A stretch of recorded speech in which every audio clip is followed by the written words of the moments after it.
Novice, so gumamit muna tayo ng tar remover para matanggal natin yung mga excess na mga asfalto sa ilalim at saka mga magagaspang. So, go.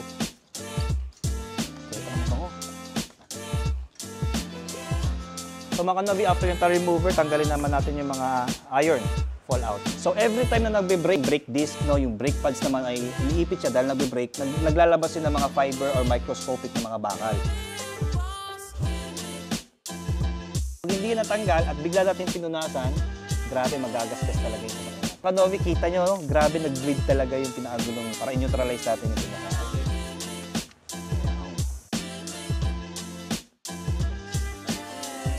Mga Novi, next natin is yung bug remover. Ito naman yung may mga insekto sa harapan ng sasakyan or sa ilalim. May mga insekto.